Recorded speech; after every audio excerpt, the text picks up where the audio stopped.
This is Dr. Mikey Park again, coming to you from UW.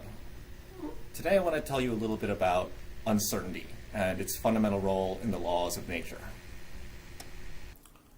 So, now that we're a bit more familiar with the physics of how particles decay, I can tell you a few more interesting facts about the Higgs boson.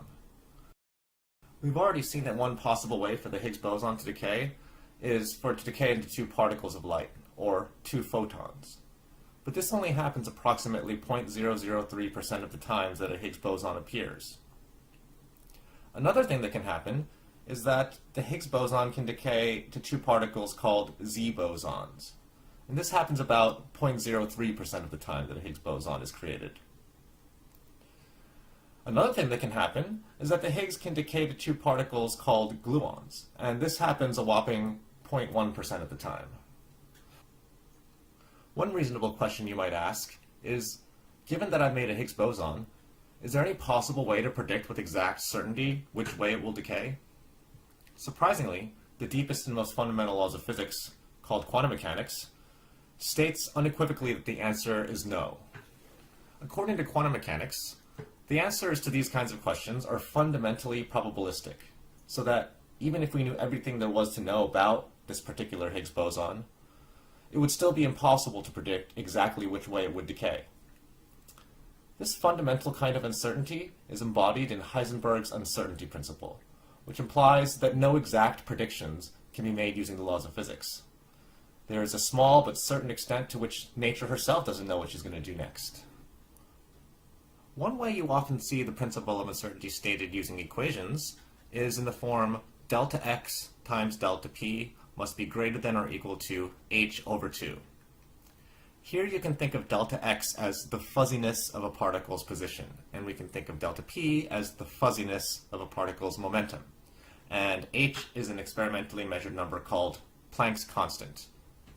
Now, that all doesn't sound very scientific, so what exactly do I mean by fuzziness?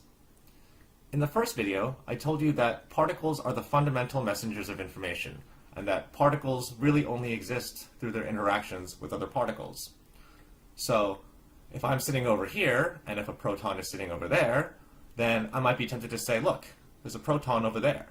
But, as we remember from the first video, what this really means is that there's some light shining on the proton, and a photon is scattering off of that proton and into my eye. So, how certain can we be that a proton is really at a particular location?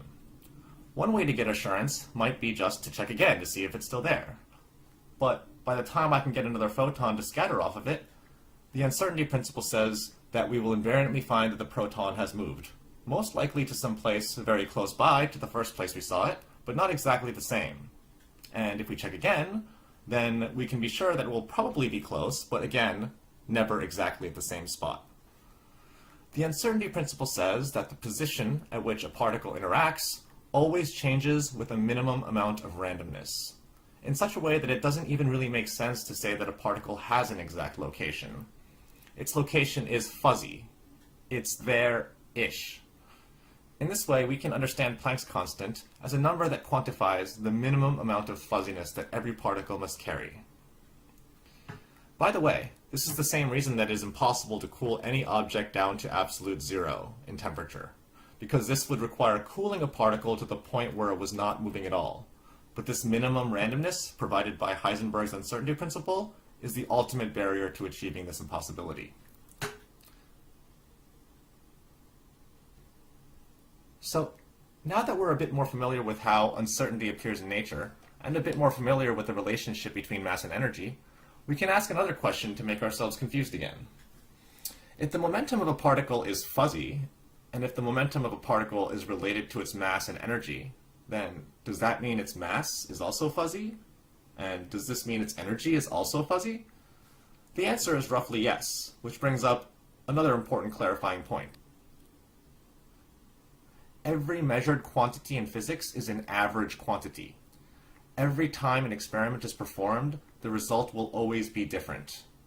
Often, the reason for this is because human error causes the experiment to be run slightly differently each time. But Heisenberg's uncertainty principle guarantees that even if the experiment could somehow be performed exactly the same way under the exact same conditions each time, the result would still be a little different.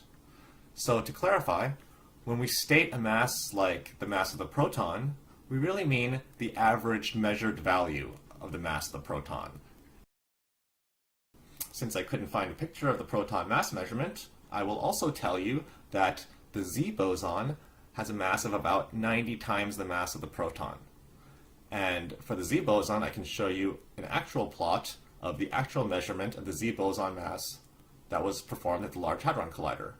And as you can see, the average lies around 90.